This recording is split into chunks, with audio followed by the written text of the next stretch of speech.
آمنوا بمثل ما آمنتم به فقد اهتدوا وإن تولوا فإنما هم في شقاق. قال صلى الله عليه وسلم: خير الناس قرني ثم الذين يلونهم ثم الذين يلونهم.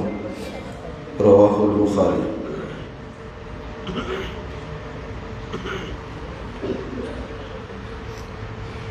কাঞ্চন এলাকা জমিয়ত আহলে হাদিস কর্তৃক আয়োজিত ইমাম সম্মেলনের সম্মানিত সভাপতি, উপস্থিত উলামায়ে কেরাম এবং মুসলিম সমাজের কর্ণধার সম্মানিত ইমামগণ, সুধী মণ্ডলী, জমিয়ত আহলে হাদিস এবং জমিয়ত সুলতানে আহলে হাদিসের বিভিন্ন পর্যায়ের দায়িত্বশীল বৃন্দ, সকলকে আন্তরিক অভিনন্দন এবং মোবারকবাদ জানাচ্ছি। আজকের এই সম্মেলনে স্বতঃস্ফূর্ত অংশগ্রহণের জন্য আল্লাহর কাছে দোয়া করছি, রব্বুল আলামিন যেন আমাদের আজকের এই প্রোগ্রামকে কবুল করে নেন, আমিন। যারা আয়োজন করেছেন, শ্রম দিয়েছেন এবং আমরা যারা অংশগ্রহণ করেছি, রব্বুল আলামিন যেন আমাদের সকলকে দ্বীনের তাওহীদের জ্ঞান দান করেন, আমিন। আল্লাহ যেন আমাদেরকে জান্নাতুল ফিরদাউসে একত্রিত করেন, আমিন। আলোচনা শুনছেন, যেহেতু ইমামগণ সম্মানী মানুষ, অন্তত আমার চোখে, পাশাপাশি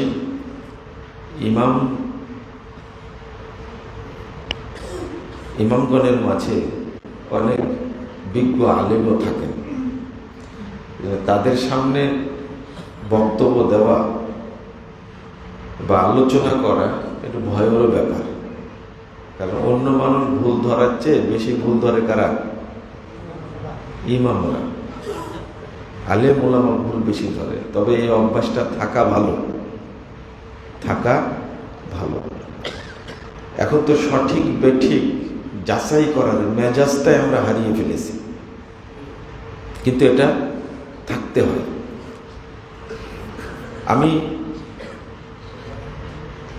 ইমামদের দায়িত্ব নিয়ে কথা বলবো না, কিন্তু ইমামদের একটা ধারণা নিয়ে কথা বলবো। সেটা হলো মানহাজুস সালাফ, সালাফদের মানহাজ। আমরা যতটুকুই বলবো, আলোচনা করব খুতবায় বা মুসল্লিদের সামনে কথা বলবো, সেটা যেন সালাফদের মানহাজ বিরোধী না হয়। এইটা আপনাদের শুধু স্মরণ করানোর দরকার। কারণ হলো, এই বাংলাদেশে মানহাজ সম্পর্কে আহলে হাদিস আলেমরাও আলোচনা করেন না। এজন্য আমরা বিপদগ্রস্ত। উল্টাটা, যারা প্রকৃত আহলে হাদিস বা সালাফি, যারা শেখ চলে গেছেন, মারা গেছেন, তাদের বই পুস্তক পড়লে তাদের আলোচনার মধ্যে প্রায় পৃষ্ঠাতে একটা কথা উল্লেখ আছে, ক্বালা বা'দুস সালাফ। অনেক সালাফ এই কথাটা বলেছেন, আলা মানহাজিস সালাফ, সালাফদের মানহাজ এটাই ছিল। এই কথা সব আলেম ওলামা উল্লেখ করেছেন, কিন্তু বাংলাদেশের আলেম ওলামার বই পড়বেন আপনারা, তারা কিন্তু এই ভাষাটা উল্লেখ করতে পারেননি। হয়তো মানহাজকে গুরুত্ব দেননি, আমরাও গুরুত্ব দেই না। আর যারা বুঝেই এই শব্দটা উল্লেখ করেননি, আমি তাদেরকে মনে করি যে তারা মানুষকে কোরআন এবং সুন্নাহর দিকে আহ্বান করতেই অনেক পরিশ্রম করেছেন, আলহামদুলিল্লাহ। তা আমরা যারা ইমাম তাদের প্রতি অনুরোধ করব, এই শব্দটা আমরা বেশি উচ্চারণ করব। কি কি শব্দ বলেন তো? এটা হলো মানহাজ। কি মানহাজ? আর একটা হলো সালাফ। কি বললাম? একটা হলো মানহাজ। মানহাজ আমি কিন্তু কোরআন হাদিসের নাই এমন কথা বলছি না। আল্লাহ রাব্বুল আলামিন বলছেন, লিকুল্লিন জাআলনা মিনকুম শিরআতাও ওয়া মিনহাজা। হাফেজ সাহেব আছেন না? এখন এই যে আল্লাহ এখানে বলছেন আমরা প্রত্যেককে শরীয়ত দিয়েছি, শরঈ বিধান দিয়েছি, ও মিনহাজা, আর কি দিয়েছি? মানহাজ দিয়েছি। মাল ফারকু বাইনাল মানহাজ ওয়াল মিনহাজ? কেন এখানে মিনহাজ বললেন? কিন্তু সহিহ মুসলিমের হাদিস 2484 নম্বর হাদিসে রাসূল সাল্লাল্লাহু আলাইহি ওয়াসাল্লাম সেখানে মানহাজ বলেছেন। কি বলেছেন? মানহাজ। আবার ইবনু মাজার মধ্যে এসেছে মানহাজ, আর মুসনাদে আহমদের মধ্যে এসেছে আলা মিনহাজের নবুওয়া। এজন্য কেন কোথাও মানহাজ কোথাও মিনহাজ ব্যবহার করেছেন, এর কারণটা, শেষ কথাটা হলো এই বালাগাত। কি বালাগাত? মূলত পার্থক্য নাই। বিশেষ বিশেষ কোনো ক্ষেত্রে মানহাজ মিনহাজের পার্থক্য আছে, কিন্তু মূলত পরিভাষাটা কি? বালাগাতের কারণে, ফাসাহাতের কারণে কোথাও মিনহাজ কোথাও কি মানহাজ। যেহেতু আইম্মায়ে কেরাম আপনারা আমার ভাষা অবশ্যই বুঝবেন, এই জন্য এটা একটু ভেঙে দিলাম। তা আল্লাহ বলছেন আমরা শরীয়ত দিয়েছি, আর কি দিয়েছি? মানহাজ দিয়েছি। শরীয়ত দিয়েছি আর কি? মানহাজ দিয়েছি। তাহলে মানহাজটা কি? শরীয়ত তো বুঝি, এই শরীয়তের বুঝটার নাম হলো মানহাজ। তো বুঝটা কার নিবেন? আল্লাহ বলছেন ফাইন আমানু বিমিসলি মা আমানতুম বিহি ফাকাদ ইহতাদাউ। আয়াতটা যে এত গুরুত্বপূর্ণ, এই একটা আয়াত বুঝলে আমরা কেউ পথভ্রষ্ট হব না ইনশাআল্লাহ। শুধু একটা আয়াত আল্লাহ বলছে 137 নম্বর আয়াত সূরা বাকারা, ফাইন আমানু বিমিসলি মা আমানতুম বিহি। সাহাবীদেরকে বলছেন আল্লাহ, তোমরা যেভাবে ঈমান এনেছো, তোমরা যেভাবে শরীয়তকে সাদ্দাকতুম তাসদীক করেছো, সত্যায়ন করেছো, যেভাবে বুঝেছো, ঠিক ওইভাবে অন্যরাও যদি বুঝে ফাকাদ ইহতাদাউ, তাহলে তারাও হেদায়েত পাবে। তাহলে হেদায়েত পাওয়ার জন্য শর্ত কিন্তু শরীয়ত ওইভাবে বুঝতে হবে যেভাবে কারা বুঝেছেন, এর বিকল্প কোনো পথ নেই। বুঝতেই হবে, ওইভাবে বুঝতে হবে। আপনি 1 চামচ বেশি বুঝবেন চলবে না, কারণ চামচ একটা বেশি দিলে চা কি হয়ে যায়? শরবত হয়ে যায়। ওই জন্য শুধু চা না, বাচ্চার সুন্নত দিতে গিয়ে একটু বেশি কাটলে যা হয় তাই হবে। কথা বুঝেননি? সব জায়গায় বেশি কাটা যায় না। কথা কি বুঝতে পারলেন? না এইভাবে না বললে তো বুঝবেন না আপনার। সব জিনিস কি করা যায় না, বেশি বোঝা যায় না, একটু সাবধান। আল্লাহ বলছেন এটা হেদায়েতের প্রসঙ্গ, এটা হেদায়েতের প্রসঙ্গ। এখানে আমার আপনার মাতবরি করার কোনো সুযোগ নাই। ফাইন আমানু বিমিসলি মা আমানতুম বিহি, তোমরা যেভাবে বুঝেছো শরীয়তকে, যেভাবে ঈমান এনেছো, যদি অন্যরাও ওইভাবেই আনে ফাকাদ ইহতাদাউ, তারাও কি পাবে? হেদায়েত পাবে। এরপরে বলছেন ওয়াইন তাওয়াল্লাউ, যদি তারা এই শর্ত থেকে মুখ ফিরিয়ে নেয়, তারা যদি প্রত্যাখ্যান করে, ফাইন্নামা হুম ফি শিকাক, তাহলে তারা গোমরাহির মধ্যেই থাকবে, হেদায়েত পাবেই না। তাহলে মানহাজ ফলো না করলে হেদায়েতই নাই, তার জন্য হেদায়েতই নেই। এই জন্য সাহাবায়ে কেরাম, তাবেঈন ইজমের পরে যারা সালাফি, তারা তাদের বুঝের বাহিরে কোনো কথা বলেন। এখানে তো বললেন আল্লাহ ফাইন্নামা হুম ফি শিকাক, তারা গুমরাহির মধ্যে থাকবে, বিভক্তির নর্দমার মধ্যেই থাকবে, 1 নম্বর। কিন্তু 115 নম্বর আয়াত সূরা নিসার মধ্যে আল্লাহ বলছেন, আপনারা কি বিরক্ত হচ্ছেন? একটু ধৈর্য ধরেন।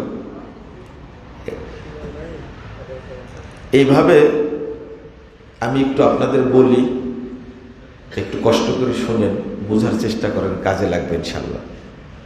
আল্লাহ বলছেন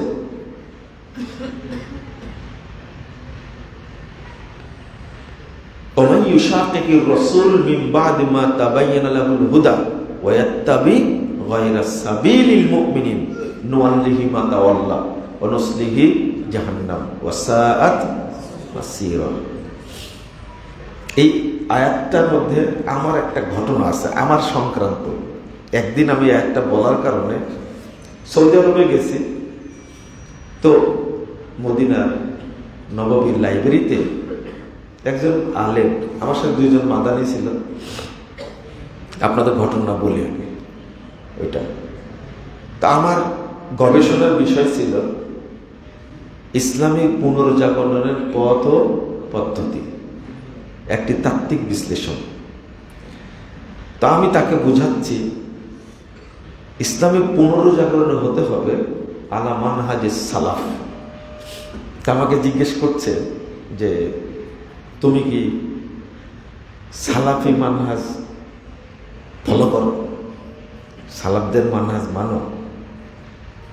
তা আমি বললাম আমরা তো কড়া সালাফি, কড়া আহলে হাদিস। তখন আমাকে বলছেন যে তুমি সালাফি, তার দলিল দাও, কোরআন থেকে একটা দলিল দাও, তাহলে বুঝতে পারবো তুমি কি সালাফি। আমি যে সালাফি মানহাজ অনুসরণ করি, সালাফদের অনুসরণ করতে হবে, তার দলিল পেশ করা। তো আমি যতটুকু মনে ছিল এই আয়াতটাই আমি তখন দলিল পেশ করেছি, ওয়ায়াত্তাবি গায়রা সাবিলিল মুমিনিন নুওয়াল্লিহি মা তাওয়াল্লা ওয়া নুসলিহি জাহান্নাম।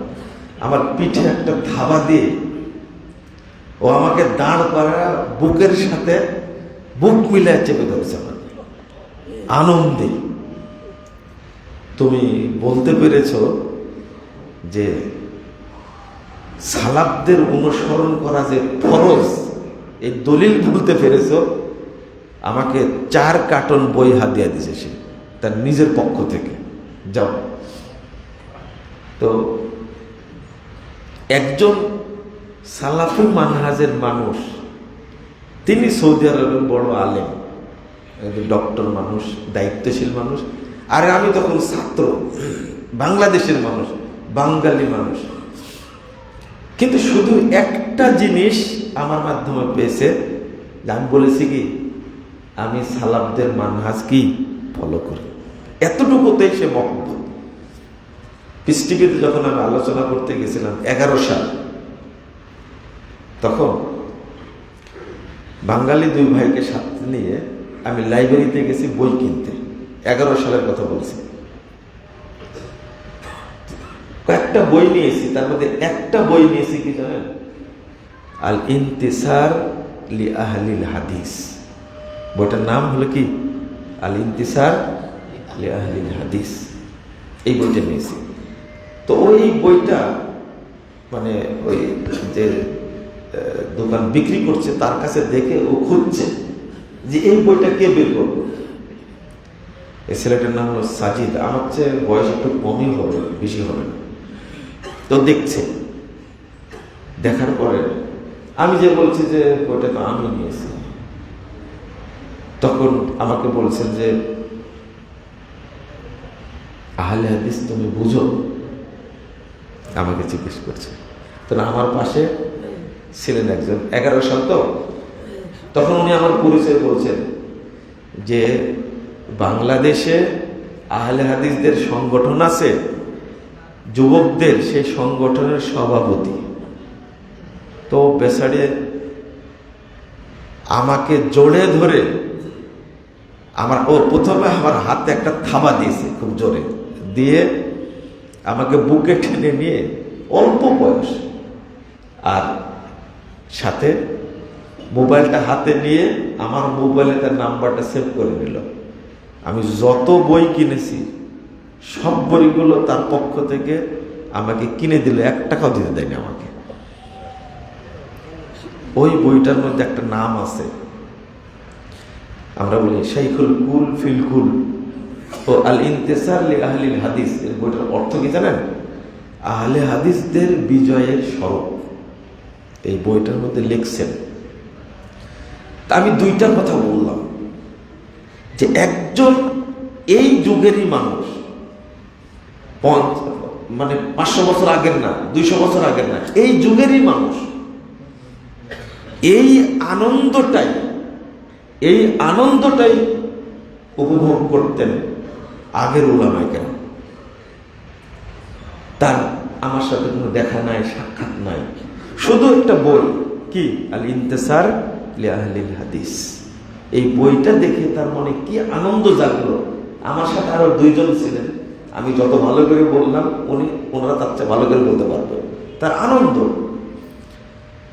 সারা পৃথিবীতে সালাফদের মানহাজের মর্যাদা আছে, এটা আল্লাহর পক্ষ থেকে, বলে আলহামদুলিল্লাহ। আছে আরো কত ঘটনা আছে। তো আল্লাহ যেন আমাদেরকে সালাফি হিসাবে কবুল করেন, বলেন আমিন। আল্লাহ যেন আমাদেরকে প্রকৃত আহলুল হাদিস হিসাবে কবুল করেন, আমিন। তো আমি মাঝখানে একটু বেশি সময় নিয়ে নিলাম। যে বিষয়টা বোঝাচ্ছিলাম, আল্লাহ বলছেন ওই আয়াতে ফাইন্নামা হুম ফি শিকাক, তারা গুমরাহির মধ্যে থাকবে। কিন্তু এই আয়াতে এসে আল্লাহ বলছেন যে নুওয়াল্লিহি মা তাওয়াল্লা, ও নিজের মতো যদি বুঝতে চায় তাহলে যেদিকে চলতে চাই আমি ওইদিকে চলাবো। ওয়া নুসলিহি জাহান্নাম, এবং আমি তাকে জাহান্নামে আছাড় দেব। কি বুঝলেন তাহলে? ওখানে বললেন গুমরাহির, এখানে কি বললেন? জাহান্নাম। ওয়াইত্তাবি গায়রা সাবিলিল মুমিনিন, সাহাবীদের উল্টা বুঝলেই খবর আছে। সাহাবীদের উল্টা বুঝলেই কি খবর আছে। আজকে কয়েকদিন আগে ছোট্ট একটা জিনিস নিয়ে বিতর্ক হলো। কি বিতর্ক জানেন? যে আল্লাহ রাব্বুল আলামিন আরশে উঠেছেন না বসে আছেন না আরোহণ করেছেন? হলো না বিতর্ক? কিছু তো জানেন আপনারা, তাই না? এখানে আপনাকে মাতবরি করতে বললো কে? যদি মানহাজগত এলেম থাকতো তাহলে এটা আকীদার সাথে সম্পৃক্ত। আপনি এখানে মাতবরি করতে গেলেন কেন? যদি ভুল করে থাকেন বলেন ভুল হয়েছে। এই আকীদা আপনার বাপের সাথে সম্পৃক্ত, আপনার দাদার সাথে, কার সাথে? আল্লাহর সাথে। সেটা আল্লাহর সাথে। আপনি ওই ভাই বলেন।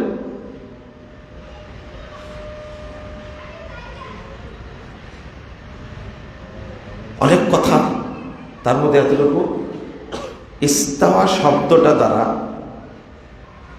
আপনি অর্থ করছেন। ইস্তাওয়া মানে তো অনেক কিছুই হয়, তাই বলে অনেক কিছুই করবেন আপনি। ইস্তাওয়া মানে বসাও হয়। সুম্মাস্তাওয়া আলাল মিম্বার, রাসূল সাল্লাল্লাহু আলাইহি ওয়াসাল্লাম অতঃপর মিম্বারের উপরে বসলেন। আর রহমান আলাল আরশি ইস্তাওয়া, কি তার রহমান আরশের উপরে বসেছেন, বলা যাবে এটা? তাহলে এই বুদ্ধিটা তো শিখতে হবে।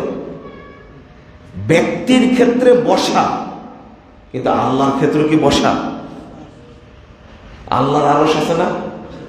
আছে? বিলকিসের কি ছিল? বললাম আরশ কি বলেন হাবিব সাহেবরা? আজিম। বিলকিসের আরশ ছিল না? বিলকিসের আরশ আর আল্লাহর আরশ এক। এতটুকু বুঝার যদি আপনার চিন্তা না থাকে, আপনাকে কে আরবি ভাষার পণ্ডিত হতে বলেছে? বেশি পণ্ডিত হলে বেশি জাহেল হবে। এই জন্য আমি বলি সবচেয়ে বড় জাননেওয়ালা হলো ইবলিস, তাই না? ওর জানার অভাব ছিল কি? সব জানতো, কিন্তু কি হয়েছে? ইবলিস গোমরা। কি অর্থ করেছেন ইস্তাওয়ার অর্থ আল্লাহর ক্ষেত্রে? ইমাম বুখারী রাহিমাহুল্লাহ সেই যুগে অর্থ করে গেছেন।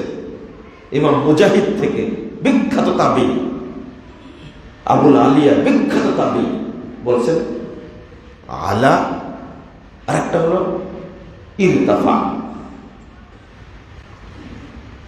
সমুন্নত হলেন বা উপরে উঠলেন,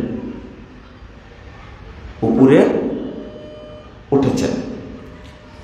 এখানে আপনি এখন অর্থ করছেন কি? ঘোড়া যেমন উঠে, উট যেমন উঠে, উটের পিঠে উঠে, তাই না? কেউ বলছেন আল্লাহ আরশের উপরে কি? সমাসীন। সমাসীন মানে কি? বসে আছেন। কি সমাসীন? বসা না? আমরা আগে অনুবাদ করতাম বসা, সমাসীন। এটা ঠিক না। আর একটা অনুবাদ করতাম কি? আল্লাহ আরশের উপরে সমুন্নত। এটা ভুল অনুবাদ। কারণ ইস্তাওয়া এটা ফেল। আল্লাহর সিফাত দুইটা, একটা সিফাতে জাতিয়া আর একটা সিফাতে কি? ফেলিয়া। ফেলে অর্থ করবেন না এটা? যেটা করেছেন উঠেছেন, আল্লাহ আরশের উপরে উঠেছেন, এটা অনুবাদ করেছেন, সাহিদা অনুবাদ করেছেন অনেকে। আল্লাহ উঠেছেন। এখন আপনি এখানে কিভাবে বসা অর্থ নেওয়া যায়, কিভাবে সমাসীন অর্থ নেওয়া যায়, আপনি জানছেন যে অর্থ কেউ নেয়নি, কিন্তু এটাও বলে দিই আপনাদেরকে, শুরু থেকে এটা যদি ভুল হয়ে আসছে, সেই ভুলটা কি জানেন? কেউ অর্থ করছেন ইস্তা অর্থ জুলুসান, এই ভুলটা হয়েছে শুরু থেকে। একজন বিখ্যাত মুহাদ্দিস, নাম বলবো না, মুসনাদে আহমদের অর্থ হাদিস নকল করছেন জুলুসান, জালেসান বলে। আসলে মুসনাদে আহমদে এই হাদিসটা নাই। আবার এই যুগের একজন বড় ফকিহ, তিনিও ওই আগের বিদ্যানের কথা উল্লেখ করতে গিয়ে তিনিও অর্থ করছেন জুলুসান। এটাও তিনিও ভুল করেছেন। ইমাম আলবানী রহিমাহুল্লাহ তিনি এসে পরিষ্কার করে দিয়েছেন যে মুসনাদে আহমদের মধ্যে এই ইবারত নাই। বিদ্যানের ভুল হতে পারে না? ওই বিদ্যানগুলি থেকে আমি যদি চলে যাই সাহাবীদের কাছে, তখন নিরাপদ, তাই না? এই থাকে, এটা হলো নিরাপদ।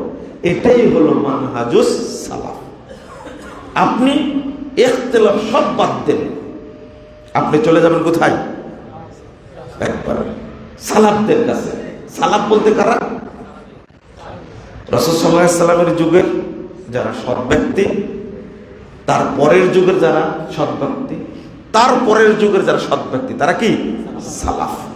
আর যারা তাদের অনুসরণ করে তারা কি? সালাফি। মনে থাকবে? আর মানহাজ মানে কি? মানহাজ মানে সিরাতে মুস্তাকিম। মনে থাকবে? মানহাজ মানে কি? সিরাতে মুস্তাকিম। আর অর্থ আছে, প্রথম অর্থ করবেন নীতি। কি অর্থ করবেন? নীতি। যেমন রাসূল সাল্লাল্লাহু আলাইহি ওয়াসাল্লাম বলছেন যে বনী ইসরাঈলরা বিভক্ত হয়েছিল ৭২ দলে, আমার উম্মত বিভক্ত হবে কত দলে? ৭৩ দলে। কুল্লুহুম ফিন্নার, সব জাহান্নামে যাবে, ইল্লা মিল্লাতাও ওয়াহিদা, একটা ব্যতীত। সাহাবীরা প্রশ্ন করলেন, মানে হে রাসূলুল্লাহ, ওই একটা দল কারা? কথা বলছেন না? তখন রাসূল সাল্লাল্লাহু আলাইহি ওয়াসাল্লাম বলেন, মা আনা আলাইহি ওয়া আসহাবি, আমি এবং আমার সাহাবীরা যে নীতির উপরে আছি, এই মানহাজের উপরে যারা থাকবে তারাই কি জান্নাতে। আপনি বলেন তো, এই হাদিসটা সাহাবীদের জন্য বেশি জরুরি না আমাদের জন্য বেশি জরুরি? আমাদের জন্য বেশি জরুরি। আপনি এটা মেনে চলেন, কোনো আপত্তি নেই, সালাফদের মানহাজে যান আপনি। প্রথম কথা হলো হেদায়েতই পাবেন না, আর দ্বিতীয় কথা হলো এটা কুফুরি।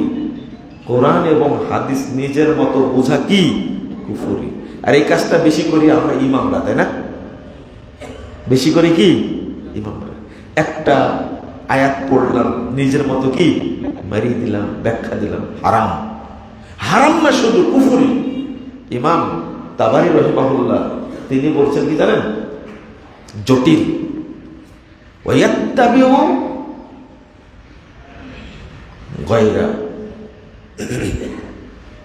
আহলি তাসদীক ওয়ায়াসলুকু মিনহাজান গায়রা মিনহাজিহিম, যালিকা হুয়াল কুফরু বিল্লাহ ওয়া রাসূলিহি, লা হাওলা ওয়ালা কুওয়াতা ইল্লা বিল্লাহ। যদি সাহাবীদের বুঝের উল্টা যদি কেউ বুঝে, তাহলে সেটা কি করলো? কুফরি করলো আল্লাহর সাথে। কার সাথে? আল্লাহর সাথে কুফরি। আজকে অন্তত একটা কথা কানে নিয়ে যান, যে কোরআন এবং হাদিসের বুঝটা নিজের মতো বোঝা যাবে না। বুঝলে কি হবে? কুফরি হবে। কুফরি কুফরি। ইমাম কুরতুবী রাহিমাহুল্লাহ বলেছেন, ফাইন আমানু মিসলা ঈমানিকুম ওয়া সাদ্দাকু বিমিসলি তাসদীকিকুম, এইভাবে অনুবাদ করছেন। ফাকাদ ইহতাদা, যদি তারা ঈমান আনে তাদের ঈমানের মতো, তোমাদের ঈমানের মতো, তোমাদের শরীয়ত বুঝার মতো করে যদি বুঝে, তাহলে কি করবে? সে হেদায়েত পাবে। আমরা যদি উদাহরণ দিতে যাই, তখন আপনার সাথে আমার প্যাঁচ বাঁধবে। প্যাঁচ বাঁধবে না? এখন এই যে একটা আয়াতের অপব্যাখ্যা করার কারণে গত রাত্রে শবে বরাত হলো, তাই না? তাই না? গতকালকে। আর এইটা যে কি পরিমাণ ভ্রষ্টতা!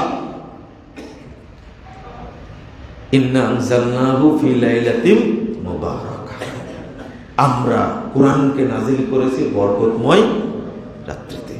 এই বরকতময় রাত্রি হলো 15 শাবানের রাত্রি। নাউযুবিল্লাহ, আস্তাগফিরুল্লাহ। যদি আপনি এই আয়াতের অর্থটা নিতে চান, সাহাবীদের কাছে তারা কি বুঝেছেন, তাহলে আপনি সঠিক পথ পেলেন। আর যখনই নিজের মতো, এই যে এনায়েতুল্লাহ আব্বাস একটা লোক আছে না, আপনারা চিনেন তো, বিশাল আলখাল্লা পড়া, নামে শুরু তবে ডক্টর লেখে। আমার বক্তব্য হলো, যদি আপনি আরবি বুঝেন, দয়া করে পড়েন। বাজে বই পড়েন কেন? আরো তো বই আছে, সঠিক বইগুলো পড়তে পারেন না? আপনি সাহাবীদের বইটা পড়েন, সাহাবীদের মানহাজটা দেখেন। আপনি কি দেখলেন? কে অনুবাদ করেছে এটা? ইন্না আনজালনাহু ফি লাইলাতিন মুবারাকা বলতে শবে বরাতের রাত্রি। আবার কি বলছে জানেন? ব্যাখ্যা। মিথ্যা একটা বললে কয়টা বলতে হয়? আরো 100টা বলতে হয়, শুধু এই গোলামির কারণে। এই জন্য আগে মানহাজ ঠিক করা লাগবে। আকীদার আগে মানহাজ দরকার, তাওহীদের আগে মানহাজ দরকার, সবকিছুর আগে মানহাজ দরকার। মানহাজ ঠিক তো সব ঠিক। অনেকের মানহাজ ঠিক নাই কিন্তু আকীদা ঠিক আছে, ভুল করে। মানহাজ ঠিক নাই কিন্তু কি ঠিক আছে? আকীদা ঠিক আছে, ভুল করে। আপনি বলে এটা আবার কেমন কথা হলো? কেমন কথা হলো মানে, অনেক আলেমকে জিজ্ঞেস করবেন, ও এখনো হেদায়েতের পথে আসেনি। যদি মানহাজ না বুঝে, শুধু আকীদা ঠিক করে কি করবে? জিজ্ঞেস করুন, আল্লাহ কোথায়? আল্লাহ আরশে, বলবে। নবী মরে গেছেন না বেঁচে আছেন? বলছে না, নবী মারা গেছে। সবই ঠিক বলবে, কিন্তু মানহাজ খারাপ কোন দিক থেকে? ইসলামী অর্থনীতির কথা বলতে গেলে ও সুদখোর, ইসলামী রাজনীতির কথা বলতে গেলে ও দেখবে শিয়া রাজনীতি মানে ইসলামী রাজনীতি। আপনি কি বুঝতে পেলেন আমার কথা? তোর মানহাজ ঠিক আছে? ঠিক নাই। এটাই চলছে আমাদের বর্তমান অবস্থাটা। আগে তাহলে কি ঠিক করতে হবে? মানহাজ। আগে মানহাজ ঠিক করবেন, নিজের মতো ব্যাখ্যা দিবেন না। অথচ আল্লাহই বলছেন, কোরআন নাজিল হয়েছে কোন রাত্রিতে? এই পথভ্রষ্টরাই ব্যাখ্যা দিবেন, এটা কে জানেন? এই জন্য সূরাতুল কদর নামে একটা কি, ইন্না আনজালনাহু ফি লাইলাতিল কদর ওয়া মা আদরাকা মা লাইলাতুল কদর। আল্লাহ বলে দিচ্ছেন, কিন্তু এরা ব্যাখ্যা দিচ্ছে কি জানেন? আরে ওই 15 শাবানে কুরআন নাজিল হয়েছে লাওহে মাহফুজ থেকে দুনিয়ার আসমান, আর দুনিয়ার আসমান থেকে লাইলাতুল কদরে নাজিল হয়েছে কুরআন। কত বড় মিথ্যুক চিন্তা করেন আপনি। ব্যাখ্যা দিচ্ছে, অথচ এটা কুফরি, এভাবে ব্যাখ্যা দেওয়া যাবে না। 2, আমরা যদি নিজেদের কথা বলি, একটা ছোট্ট কথা বলি, যেহেতু ইমাম সাহেব আপনারা, এটা বলে শেষ করে দিই, আপনাদের আমরা বিরক্ত করতে চাইছি না। সেটা হলো 6502 নম্বর হাদিস সহিহ বুখারীর মধ্যে এসেছে। একটু শুনেন তো আমার কথাটা, একটু বুঝেন কিনা দেখি। সেটা হলো আল্লাহ বলছেন হাদিসে কুদসি, ইদা আহবাবতুহু ফাইদা কুনতু সামআহু ইয়াসমাউ বিহি ওয়া বাসারাহু ইউবসিরু বিহি ওয়া ইয়াদাহু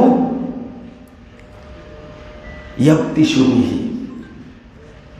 আমি যখন কোনো বান্দাকে ভালোবাসি, তখন আমি বান্দার কান হয়ে যাই, যেই কান দিয়ে সে দেখে। এটা তো শুনেছেন আপনারা। আমি তার চোখ হয়ে যাই, চোখ দিয়ে সে কি দেখে। আমি তার হাত হয়ে যাই, সে হাত দিয়ে কি ধরে। আমি তার পা হয়ে যাই, ইয়ামশি, সে পা দিয়ে কি চলে, হাঁটে। এই হাদিসটা হলো সুফিদের দলিল। এই দেখো, বান্দার চোখটাই, মুমিন বান্দার চোখটা কার চোখ? আল্লাহর চোখ। ফাইদা কুনতু বাসারাহু সামআহু, আমি তার কি হয়ে যাই? কান হয়ে যাই, সে কান দিয়ে কি শোনে। ওয়া বাসারাহু, আমি তার কি হয়ে যাই? চোখ হয়ে যাই, সে চোখ দিয়ে কি দেখে। তাহলে সুফিদের কথা তো ঠিকই আছে, তাই না? বুঝেননি মনে হতে না? আমার তো প্যাঁচ লাগানোর কাজ, আপনারা জানেন আগে থেকে, তাই না? এই জবাবটা কি দিবেন? আল্লাহ যে বলছেন হাদিসে কুদসি, কোন বান্দাকে আল্লাহ ভালোবাসেন, মুমিন ব্যক্তির, তাহলে মুমিন ব্যক্তির চোখটা কার চোখ? আল্লাহর চোখ। তাহলে মানুষ আর আল্লাহর মধ্যে কোনো পার্থক্য আছে? নাই। তাহলে আল্লাহর কান, মানুষের কান। আল্লাহর কানটাই কার কান? মানুষের কান। ওই যে কিয়ামতের মাঠে আরেকটা দলিল দিচ্ছে, সুফিদের আকীদা হলো মানুষই আল্লাহ, আল্লাহ কি মানুষ। আস্তাগফিরুল্লাহ। আবার আস্তাগফিরুল্লাহ বললেন কেন? আমি দলিল দিচ্ছি যে বলবেন, ইয়া ইবনে আদম ইন্নী মারিস্তু, আদম সন্তান, আমি অসুস্থ ছিলাম, ফালাম তাউদনি, তুমি আমার সেবা করো না। এটা তো হাদিস আছে। ওই যে কবিতা পড়েননি, হাসরের দিন বলিবেন খোদা, হে আদম সন্তান, তুমি মরে সেবা করো না, যাবে সিনু রোগে অজ্ঞান। এই হাদিসটাই কিন্তু অনুবাদ করে কবি বলেছেন। তাহলে আল্লাহ বলছেন আমি অসুস্থ ছিলাম, তাহলে এটাও প্রমাণ করে যে আল্লাহ আর মানুষের মধ্যে কোনো পার্থক্য নাই। আবার নাউজুবিল্লাহ বলেন। আমি দলিল দিচ্ছি আর আপনার নাউজুবিল্লাহ করছেন। আর একটা দলিল দিই, 35 নম্বর আয়াত। আরে ভাই, এই দলিলগুলোই পেশ করেছে তাসাউফের মধ্যে, পেশ করে বলছে তাদের চেষ্টাটাই হলো মানুষকে কি বানাতে হবে? আল্লাহ বানাতে হবে। হুলুল আকিদা, হুলুলিয়া, তানাফিল আকিদা, আল্লাহ মানুষের মধ্যে বিলীন হয় আর মানুষ আল্লাহর মধ্যে কি হয়? বিলীন হয়। নাউজুবিল্লাহ, আস্তাগফিরুল্লাহ। তাদেরকে পথ দেখাবে কে? ইমামদের পরামর্শ দেওয়া যায় না, ইমামরা অনেক বুঝে তো। এরপরে আমি কিছু কিছু পরামর্শ দিই। ইমামদের খুব গুরুত্বপূর্ণ দিক হলো, আপনারা যখন খুতবা দেবেন তখন একটু প্রস্তুতি নেবেন, আর রোগ অনুযায়ী চিকিৎসা দিবেন। ঠিক আছে? রোগ অনুযায়ী কি? আপনি যদি আগে 1 লাখ পাওয়ারের ওষুধ দেন তাহলে কিন্তু খবর আছে। অ্যান্টিবায়োটিক আগেই দিলে কি সমস্যা? আগে হোমিও চিকিৎসকরা কি দেয়? 30 দেয়। কত? তাই না? আপনারা আছেন তো অনেকে। এখন সমস্যা হয়েছে, আগে যা পড়াশোনা করতে করতে ইমামরা এখন ওইটাও ছেড়ে দিছে। কারণ ইসলামিক ফাউন্ডেশন প্রশিক্ষণ দেয় গরু পালার, মুরগি পোষা, হাঁস পোষা। এখন ইমাম হাঁস নিয়ে থাকবে না, 2টা পড়াশোনা করবে। আগে যা পড়তো সেটাও কি পড়ে না। কারণ 5,000 টাকা দেয়, প্রশিক্ষণ দেয়, খাওয়ায়, মাথায় তো অনেক কিছু দিয়ে দেয়, তাই না? হ্যাঁ, আল্লাহ তুমি রহম করো। আপনারা এর সমাধানটা কি দিবেন? কে সমাধান মানে দয়া করে বলেন তো, আমার জন্য সুবিধা হবে। এই যে আল্লাহ বলছেন আমি বান্দার চোখ হয়ে যাই, চোখ দিয়ে সে কি দেখে। আমি বান্দার কান হয়ে যায়, কান দিয়ে সে কি শোনে। সুফি দলিল পেশ করছে, আর ভাইরাস বক্তারা সুফি হওয়ার জন্য মানুষকে বলছে। বাংলাদেশের আহলে হাদিস বাদ দিয়ে বাকি যত ইসলামী দল আছে সব সুফিবাদে বিশ্বাস। না, আপনি ঠিক না বললেও ঠিক কথা, সুফিবাদে বিশ্বাসী। আমি তো প্রমাণ করে দিয়েছি সব সুফিবাদে বিশ্বাসী। মানে যারা সুফিবাদে বিশ্বাসী তারা কি মুসলিম? এদের গুরু একজন ইবনুল আরাবী কি বলছে জানেন? আর রব্বু আব্দুন ওয়াল আব্দু রব্বুন। বলেন নাউজুবিল্লাহ। বান্দাই আল্লাহ, আল্লাহই বান্দা। ইয়া লাইতা শেরি মানিল মুকাল্লাফ। আমি বুঝি না কে কার ইবাদত করবে, এজন্য আবুদুহু ওয়া ইয়াবুদুনি ওয়া আহমাদুহু ওয়া ইয়াহমাদুনি। এজন্য আমি আল্লাহর ইবাদত করি, আল্লাহ আমার ইবাদত করে। আমি আল্লাহর প্রশংসা করি, আল্লাহ আমার কি করে? প্রশংসা করে। দলিল পেশ করছে কোথায় থেকে? আল্লাহু নূরুস সামাওয়াতি ওয়াল আরদ। আল্লাহ আসমান জমিনের কি অর্থ বলেন? কি মালিক। জোরে বলছেন না কেন? আল্লাহ আসমান জমিনের কি বলেন? নাউজুবিল্লাহ। আবার বলেন আস্তাগফিরুল্লাহ। আপনি যে অর্থটা করলেন মালিক, ওই ভাইরাস মুফাসসিররা শিখাইছে, তাই না? আস্তাগফিরুল্লাহ এইভাবে শেষ করেছেন। এই যে এক মুফাসসির বলে দিল, আপনি কানে নিয়ে নিয়েছেন। আমি কি বলেছি মালিক? না আপনারা বললেন? আপনারা বললেন না? না, এর অর্থ ওরা এখান থেকে দলিল নিছে যে আল্লাহ আসমান জমিন সমূহের নূর, অতএব আল্লাহর নূরে নবী পয়দা, নবীর নূরে সারা জাহান পয়দা। সবকিছুই কার অংশ? আল্লাহর অংশ। সবকিছু যেহেতু নূরে পয়দা, এই জন্য সবকিছু আল্লাহর অংশ। এই আয়াত হলো সুফিদের দলিল। সবকিছুই কি আল্লাহ, সবকিছু কি আল্লাহ। এই যে কেন আপনি নাউজুবিল্লাহ বলছেন, অথচ নুরানি মাদ্রাসা, তাই না? নুরানি কোরআন, নুরানি কায়দা, নুরানি ট্রেনিং, নুরানি মেসওয়াক, নুরানি জর্দা, নুরানি টুপি, নুরানি পাঞ্জাবি, নুরানি মাদ্রাসা, তাই না? সব নুরানি। কেন বুঝেননি? কোন জায়গা থেকে ওরা ডাইভার্ট করে আমাদের নিয়ে যাচ্ছে, বুঝাচ্ছে। সবগুলো কার অংশ? আল্লাহ। আগে বলতো পায়খানা মুবারক, পেশাব মুবারক বলতো না, দান দান মুবারক, জুমা মুবারক, ঈদ মুবারক বলতো না? কি উল্টা হচ্ছে? যা বল তাই তো বলছেন, তাই না? তার আগে বলতো শরীফ, দরগা শরীফ, মাজার শরীফ, কোরআন শরীফ, অরুষ শরীফ, আপনার ভালোই মনে আছে দেখতেছি, হাদিস শরীফ, পাদুকা শরীফ। মাশাআল্লাহ, এই কথাটা ভুলে গেছিলাম। আল্লাহর নবীর দুই জুতার নাম কি? পাদুকা শরীফ, জুতা শরীফ, পায়খানা শরীফ। ঠিক এখন ওইটা ডাইভার্ট হয়, কি হয়ে গেছে? সব কি নুরানি।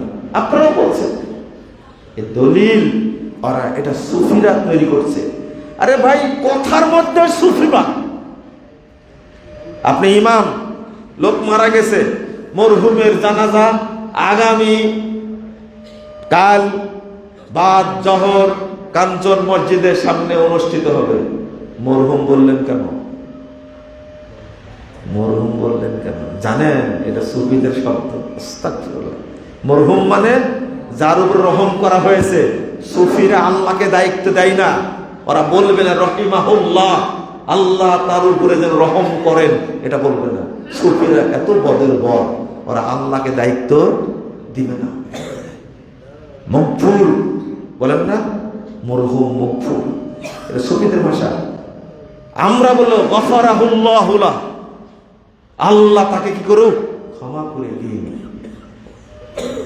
গফরাল্লাহু লাহ, আল্লাহ আপনাকে ক্ষমা করুক, তাকে আল্লাহ ক্ষমা করুক, এটা হলো দোয়া। ওরা বলবে না, ওরা কি বলবে? মাগফুর। আমরা বলি কি? তাকাব্বালাল্লাহু মিন্না ওয়া মিনকুম, আল্লাহ আমাদের থেকে তোমাদের থেকে কবুল করুন ইবাদতগুলো। ওরা বলে, ওরা কোনোদিন করবে না। কেন? আমরা বলি হাফিজাহুল্লাহ, আল্লাহ তাকে কি করুন? হেফাজত করুন। ওরা বলবে দাবা, মানে দাজ্জাল বাহিনী। দাবা মানে দাজ্জাল বাহিনী। দাবা মানে করছে দামাত বারাকাতুহুমুল আলিয়া।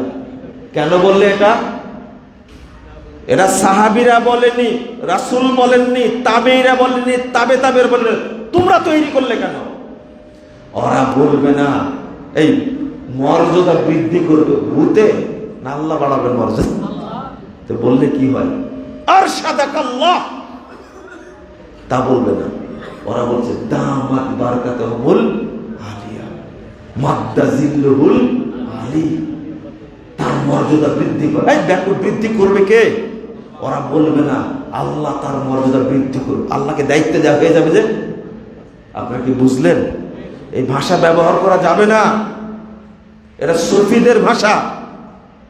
আপনি কখনো বলবেন না লা মাওজুদা ইল্লাল্লাহ, লা মাকসুদা ইল্লাল্লাহ, লা মাহবুবা ইল্লাল্লাহ, মা ফি কলবি গায়রুল্লাহ। হারাম।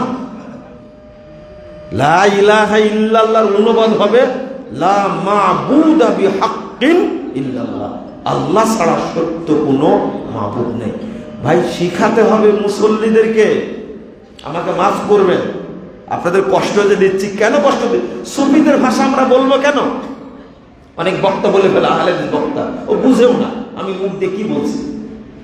দামাত বারাকাতুহুল আলিয়া, এই বাক্য বলা হারাম, বলতে পারবেন না। আমরা বলবো কাল্লামাল্লাহু মূসা তাকলিমা, আল্লাহ মূসা আলাইহিস সালামের সাথে কথা বলেছেন। আর ওরা কি বলবে জানেন? বলবে আল্লাহর সাথে মূসা আলাইহিস সালামের কথোপকথন হয়েছে। হারামখোর বলবি, কেমনে বললো? অথচ অনুবাদ কি? কাল্লামাল্লাহু মূসা তাকলিমা, আল্লাহ মূসা আলাইহিস সালামের সাথে কথা বলেছেন। অনুবাদ এইভাবেই করতে হবে। ওই জন্য অনুবাদ হয়ে গেছে ইস্তাওয়া, সমন্বিত। আরশের উপরে কি সমুন্নত না, ইস্তাওয়া ফেল, এটা ফেল মাজি না, আপনি অনুবাদ করবেন না, সিফাতের ফেল এর অনুবাদ করবেন না, আপনি না করে কেন অর্থ করছেন? কোন আরবি সাহিত্যের পণ্ডিত, ভূতের পণ্ডিত যাই হোক না কেন, যদি কেউ সালাফদের ভাষায় কথা না বলে তার কোনো দাম আমাদের কাছে নাই, 5 পয়সা দাম নাই, তার কোনো দাম নেই তার কাছে। আকীদাও বুঝে না, মানহাজও বুঝে না, বরং আহলে হাদিস মানহাজটাকে কুরবানি করা, বিতর্কিত করার জন্য চেষ্টা করছে এক শ্রেণীর মানুষ, তাই না? আল্লাহ এদেরকে হেদায়েত দান করুন, বলেন আমিন। ওই জায়গায় ফিরে যাই, আপনি এটা শেষ করতে চেয়েছেন, তাই না? তাহলে একটা আয়াত বললাম, আপনারা বললেন আল্লাহ আর আসমান জমিনের কি মালিক, বললেন না? আসলে অর্থটা কি, তাই না? আপনারা কেউ অনুবাদ করবেন না, কিন্তু আমি জানছি ভুলে গেছেন, আপনারা মনে করেন আমি বলেছি একটা বক্তব্য। দেখেন এই আয়াতের অর্থ করছেন সাহাবায়ে কেরাম, অর্থ করছেন আল্লাহু নূরুস সামাওয়াতি ওয়াল আরদ মুযায়্যিনুস সামাওয়াত বিশ-শামসি ওয়াল কমার ওয়ান নুজুম। আল্লাহ আসমান সমূহকে সুন্দর করেছেন সূর্য দ্বারা, চন্দ্র দ্বারা, তারকা দ্বারা। ওয়া মুযায়্যিনুল আরজ বিল আম্বিয়া ওয়াল উলামা ওয়াল মুমিনিন। আল্লাহ জমিনকে সুন্দর করেছেন নবীদের দ্বারা, আলেমদের দ্বারা, মুমিনদের দ্বারা। আপনি যে অর্থ করলেন আর এটা এক হলো, কোথাকার অর্থ কোথায় দিলেন? অর্থাৎ আল্লাহু নূরুস সামাওয়াতি ওয়াল আরদ, এর অর্থ হলো আল্লাহ রাব্বুল আলামিন আসমান সমূহকে সুন্দর করেছেন, জমিন সমূহ কি করেছেন? সুন্দর করেছেন। অর্থ হলো এটা। আর আপনারা কি বানা দিলেন? মালিক বানাই দিলেন আপনারা। আর সুফিরা করেছেন কি? আসমান জমিন সবকিছু আল্লাহ। হরির উপর হরি, হরি শোভা পায়, হরিকে দেখিয়া হরি হরিতে লুকায়। তাহলে সুফিদের আকীদার হিন্দুদের আকীদা এক না? সুফিরা বলতো जो मुस्तफा আরশ था खुदा होकर उधर पड़ा मदीना में मुस्तफा होकर। যিনি ছিলেন আসমানে খোদা হয়ে, তিনি মদিনায় এসেছেন মুস্তফা হয়ে। কি সুন্দর কবিতা, দেখছেন? আল্লাহ যেন আমাদেরকে মাফ করেন, আমিন। তাহলে আল্লাহ যে বললেন ফাইযা কুনতু সামআহু ইয়াসমাউ বি ওয়া বাসারুহু ইউবসিরু বি, তাহলে এটার অর্থ কি? সহিহ বুখারী হাদিস। এটার অর্থ কি? আমি তার চোখ হয়ে যাই, সে চোখ দিয়ে দেখে। তাহলে আল্লাহর চোখটা কি মুমিনের চোখ? না, নাউযুবিল্লাহ, আস্তাগফিরুল্লাহ, আস্তাগফিরুল্লাহ। আচ্ছা, একটা ভুল ধরে দিই। এই হাদিসে আল্লাহ বলেছেন কুনতু সামাহু, আমি তার কান হয়ে যাই। সুফিদের বোকামিটা প্রকাশ করে দিচ্ছি। কুনতু সামাহু, আমি তার কান হয়ে যাই। আচ্ছা, আল্লাহর কি কান আছে? আল্লাহর কান আছে? আছে না? কান না থাকলে শুনেন কি করে? বলেনি তোমার বিচার হবে, বলেছিলাম না তখন? আছে, তাই না? কারণ কান না থাকলে শুনবেন কি করে? বলেন নাউযুবিল্লাহ। আজ থেকে এই আকীদা পোষণ করবেন, আল্লাহর কান আছে এটা বলা যাবে না। কারণ আল্লাহ কোথাও বলেননি, রাসূল সাল্লাল্লাহু আলাইহি ওয়াসাল্লাম কোথাও বলেননি আল্লাহ কি আছে, কান আছে, এটা বলেননি। নাউযুবিল্লাহ, বলেন নাউযুবিল্লাহ। দেখেন, এই মাদানীদের সাইজ করার দরকার। এই এলাকার মাদানীর সংখ্যা বেশি। আল্লাহর কান আছে এটা বলা যাবে না, মনে থাকবে। চোখ আছে, তিনি দেখেন, এটা বলা যাবে। কারণ আল্লাহ নিজেই বলেছেন আমার কি আছে, চোখ আছে। মুসা আলাইহিস সালামকে বলছেন না কি, ওয়া আলকাইতু ইলাইকা মুহাব্বাতাম মিন্নি লিতুসনি আলা আইনি।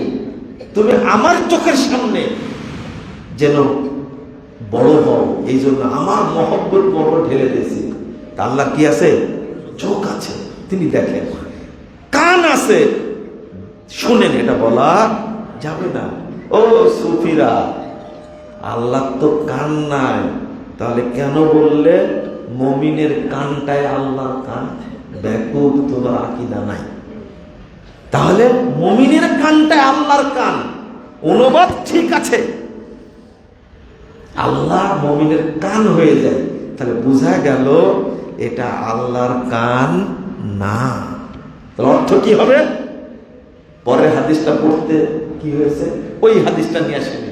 রাসূল সাল্লাল্লাহু আলাইহি ওয়াসাল্লাম বলেছে, বি ইউবসিরু বি ইয়াসমাউ বি ইয়াবতিশু, মানে যখন কোন বান্দাকে ভালোবাসে তখন বি মানে বি তাওফীকি, আমার তাওফীকেই তখন কান দিয়ে শুনে, আমার রহমতেই তখন সে চোখ দিয়ে দেখে, আমার তৌফিকে সে হাত দিয়ে ধরে, আমার তৌফিকে সে পা দিয়ে চলে। এবার সমাধান পাওয়া গেল। মানে আমি বান্দাকে কি দিয়ে দিই? তৌফিক দিয়ে, রহমত দিয়ে দিই, তখন বান্দা সেই রহমতে দেখে, সেই তৌফিকে শুনে। বুঝতে পারছেন মনে, তাই না ভাই? এটা আলেমদেরই বোঝাতে পারি না, যারা দাবি করে অনেক বড় আলেম। আপনাদের মাথায় ঢুকবে কিনা জানি না, এটা কিন্তু ঢোকাতেই হবে। আপনার বাড়ির পাশে যে সুফি বসে আছে, এইগুলো শুনে সে বেশি ভক্তি করে। আমরা চেষ্টা করি মানুষকে সঠিক জিনিসটা বোঝানোর, সামনে তুলে ধরা। এই দায়িত্ব পালন করবেন আপনারা ইনশাআল্লাহ। আল্লাহ তুমি আমাদেরকে বুঝদান করো, আমিন। তাহলে আল্লাহ সবকিছু আল্লাহর অংশ, কথাটা সত্য না মিথ্যা? টাটকা মিথ্যা কথা। তাহলে বান্দাকে যখন সহযোগিতা করে আল্লাহ চোখ দিয়ে দেখতে, তখন তার চোখ কি খারাপ কিছু দেখবে? যেদিন দেখবেন আপনি মোবাইলে নোংরা মহিলার ছবি দেখছেন, সেদিনই বুঝবেন আমার চোখে আল্লাহর রহমত নাই। যেদিন আপনি কান দ্বারা খারাপ কিছু শুনবেন, সাথে সাথে বুঝে নেবেন আমার কানে আল্লাহর রহমত নাই। যখন হাত দিয়ে খারাপ জিনিস ধরবেন, হারাম টাকা, হারাম সম্পদ, তখনই বুঝবেন যে আমার হাতে আল্লাহর রহমত নাই। আপনি নিজেই বুঝে নেবেন আমি আল্লাহর রহমত থেকে বঞ্চিত, আল্লাহর তৌফিক থেকে আমি কি বঞ্চিত। চলছি আমার শক্তিতে, কিন্তু এখানে আল্লাহর কোনো বরকত রহমত নাই। মনে থাকবে তো? এই হাদিসের অর্থ কোনটা আর নিয়ে গেছে কোন জায়গাতে, খেয়াল করছেন? আল্লাহ যেন আমাদেরকে মানহাজ বোঝার তৌফিক দান করেন, আমিন। আসলে পেটে ক্ষুধা নিয়ে এই বিরক্ত অবস্থায় আলোচনা করাটা ঠিক হবে না। আল্লাহ তুমি আমাদের সকলকে কি প্রশ্ন বিরক্ত হয়ে যাবে সবাই। আল্লাহ যেন আমাদের সবাইকে যাজায় খায়ের দান করেন।